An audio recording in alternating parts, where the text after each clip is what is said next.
जय हिंद फ्रेंड्स, जय हिंद। तुम एक एक करके एक डायरी बनाओ। डायरी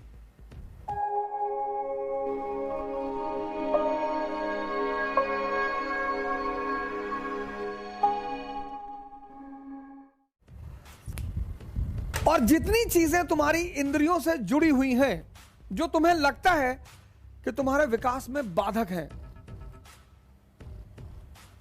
उनको छोड़ो।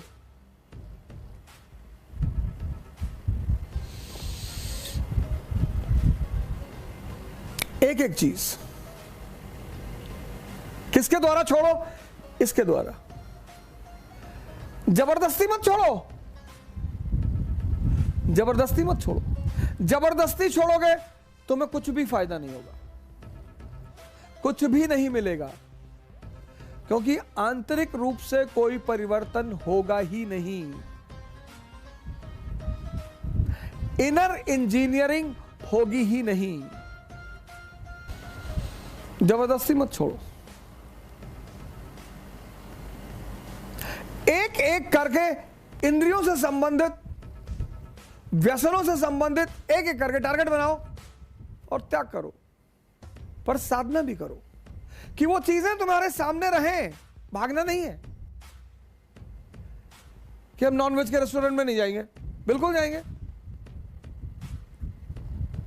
हम शराब की दुकान के सामने से नहीं गुजरेंगे, एकदम गुजरेंगे। हम तो बियर बार में भी जाके बैठेंगे। त्याग करो और साधना बढ़ा दो, ध्यान बढ़ा दो, जागरण बढ़ा दो। बस वो जो तुम्हारी चीज है वो कन्वर्ट हो जाएगी, पुरानी छूट जाएगी, एक नई उससे अच्छी मिल जाएगी।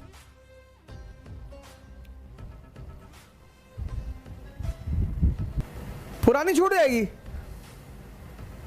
और एक नई उससे अच्छी मिल जाएगी। और ऐसे धीरे धीरे धीरे धीरे धीरे इतनी आंतरिक ताकत विकसित होती चली जाएगी कि तुम्हें बाहर किसी मोटिवेशन की जरूरत नहीं पड़ेगी। त्याग बिना साधना के निरर्थक है, वो जबरदस्ती है। वो अंदर कुछ भी परिवर्तित नहीं करेगा। वो बाहर से ये शो करेगा कि बहुत अच्छा आदमी है, बहुत धार्मिक आदमी है, बहुत संस्कारी आदमी है, लेकिन अंदर कुछ परिवर्तन होगा ही नहीं। और बिना अंदर परिवर्तन हुए बाहर कभी कोई अचीवमेंट नहीं होगी। मैंने कहा ना कि संस्कार आदमी के जीवन को सरल बनाते हैं, महान नहीं बनाते हैं। क्योंकि अगर संस्कार महान बनाते होते, सिर्फ संस्कार, तो मठ और मदरसों के लड़के दुनिया में सबसे ऊंचाइयों पे रहते। उनसे ज्यादा संस्कारी कोई होगा ही नहीं। लेकिन त्याग और साधना से जो संस्कार पैदा होता है वो वास्तविक संस्कार है, जिसने आंतरिक परिवर्तन किए हैं। बाहर से आपने अपने ऊपर कुछ भी इंपोज नहीं किया। इसीलिए जो व्यक्ति इसका पालन करता है उसके लिए भारतीय संस्कृति में एक बड़ा विशेष शब्द है, महावीर। यह हर आदमी के बस की बात नहीं है सर। जैनों के स्वामी तो वही है महावीर जी। हनुमान जी को भी, हनुमान जी को भी महावीर कहा गया। निरंतर राम का स्मरण करना, निरंतर। एक व्यापारी था, तो समंदर में जा रहा था अपने जहाज को लेकर, तो तूफान उठा जहाज में, समंदर में, और लगा कि अब जहाज डूब जाएगा, सब कुछ खत्म हो जाएगा। तो उस व्यापारी ने प्रभु से प्रार्थना की कि भगवान आज हमें बचा लो, आज हमें बचा लो, तो अपनी सारी संपत्ति बेचकर मैं दान पुण्य कर दूंगा। भगवान ने सुन ली अक्सर ऐसे लोगों की भगवान सुन लेता है चेक करने के लिए कि देखे सही कह रहा था झूठ कह रहा था। तूफान टल गया, बच गया व्यापारी, लौट कर आया, उसका अरबों का घर, घर में अरबों की संपत्ति। उसे लगा यार ये तो बहुत बड़ा वादा कर दिया, अब क्या करें। तो उसने पुरोहितों को बुलाया, कहा यार ऐसी ऐसी बात है, मैं फंस गया हूं, मैं क्या करूं। पुरोहितों ने कहा सरकार टेंशन क्यों ले रहे हैं, हम आपको बता रहे हैं, आप अपनी सारी संपत्ति एक तरफ रख दीजिए और एक तरफ बिल्ली रख दीजिए। आपकी संपत्ति कितने की पूरी? बोला 300 करोड़ की। कहा ठीक, और आप बोली लगाइए कि मैं अपनी सारी संपत्ति बेच रहा हूं, लेकिन ये मेरी सारी संपत्ति मात्र 10,000 रुपए की, और इस संपत्ति के साथ मैं अपनी बिल्ली भी बेच रहा हूं जो 300 करोड़ रुपए की है। तो जो लोग बोली लगाने आए उन्होंने कहा बिल्ली 300 करोड़ की और इतनी सारी संपत्ति 10,000 रुपए की? हाँ, उसने कहा हाँ।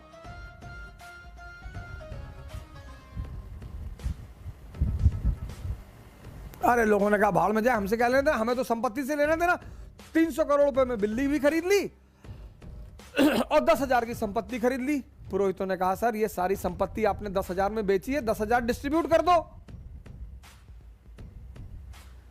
इसको बोलते इंसान। संघर्ष, डिसिप्लिन, धार्मिक होना और खुद पर ध्यान देना, उसके लिए त्याग और तपस्या करना पड़ेगा। त्याग इंद्रियों से संबंधित वस्तुओं का, त्याग के साथ तपस्या, ध्यान, प्रत्येक चीज पर। कितना टाइम लगेगा? एक अच्छी स्थिति में आने के लिए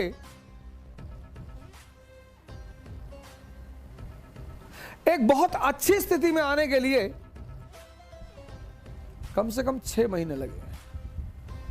परिवर्तन की जो सबसे बड़ी इंपॉर्टेंट चीज है वो है धैर्य।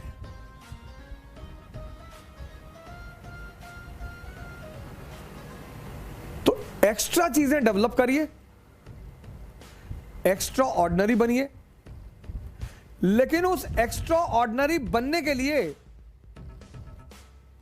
त्याग और तपस्या करना पड़ेगा, जिसका सूत्र है ध्यान और साधना। किसी को गाली देना समस्या का समाधान नहीं है, किसी को विरोध करना समस्या का समाधान नहीं है। समाधान क्या है? कमी को समझना कि हम गलत कहां हैं और इसका रिप्लेसमेंट क्या है।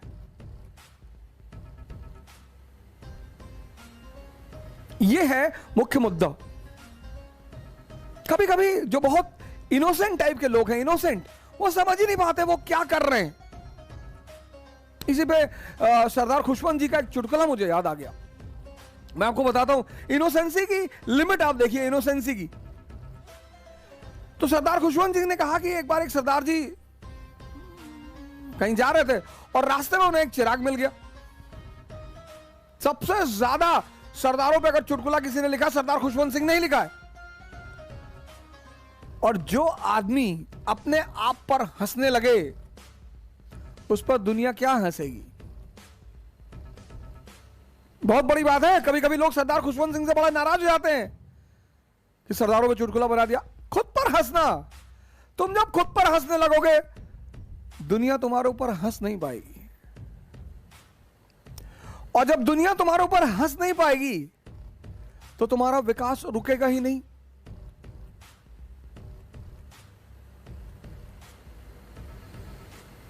इससे पहले कि दुनिया तुम्हारे ऊपर हंसे, तुम खुद पर हंसना शुरू कर दो। और जब तुम खुद पर हंसना शुरू कर दोगे, दुनिया तुम पर हंसना छोड़ देगी।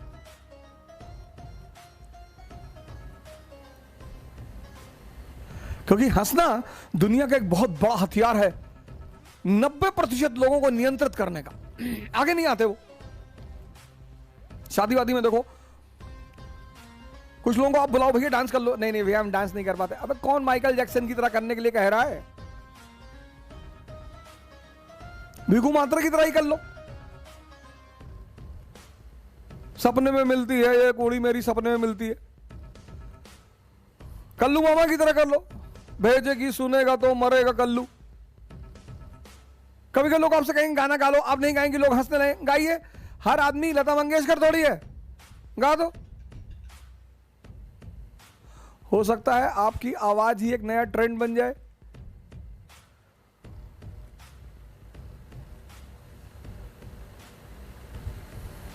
जिंदगी में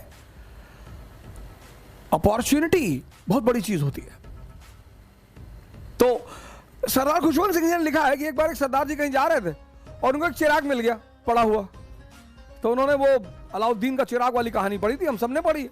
तो उन्होंने चिराग को घिसा तो उसमें से जिन्न बाहर निकला। तो उन्होंने उस जिन्न से कहा, उस जिन्न ने कहा कि मेरे आका आप मुझसे 3 वरदान मांग ले। तो उसने कहा भाई एक काम कर, तू मुझे एक शराब की बोतल दे जिसमें शराब कभी खत्म ना हो। उसने कहा ठीक है, दे दिया एक बोतल। वो बैठ के सरदार जी पीने लगे। बोतल जैसे खत्म हुई फिर भर गई। सरदार जी तो बड़े खुश हुए कि वाह यार क्या बोतल हाथ लग गई। तो जिन ने कहा कि आका बाकी 2 भी मांग ले। बोले यार छाड़ यार, तू 2 ऐसी और बोतल दे दे, खत्म।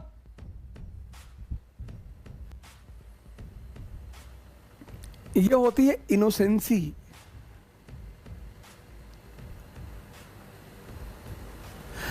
और मैं इस बात को अच्छी तरह जानता हूं कि हमारे देश के 70% लोग बहुत इनोसेंट हैं, बहुत। 20% ने तबाही मचा रखी है और 10% असहाय है। जो प्रेजेंट भारत की दशा है वो ये है कि 70% इनोसेंट है, 20% उन्हें भड़का रहे हैं। दलित दलित दलित दलित दलित, ब्राह्मण्स को डरा रहे, मुसलमानों को डरा रहे, हिंदुओं को डरा रहे। Hindu nation, India is going to be Hindu nation. अरे तो अमेरिका भी तो क्रिश्चियन नेशन है।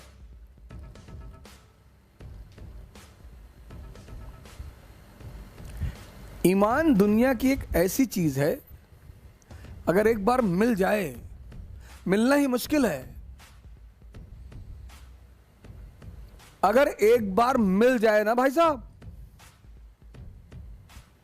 मैं बड़े सारे मुसलमान दोस्तों को जब सुनता हूं कि नहीं इस्लाम के खिलाफ, सरकार ईमान एक बार मिल जाए ना तो दुनिया की कोई भी ताकत फिर उसे डिगा नहीं सकती सर।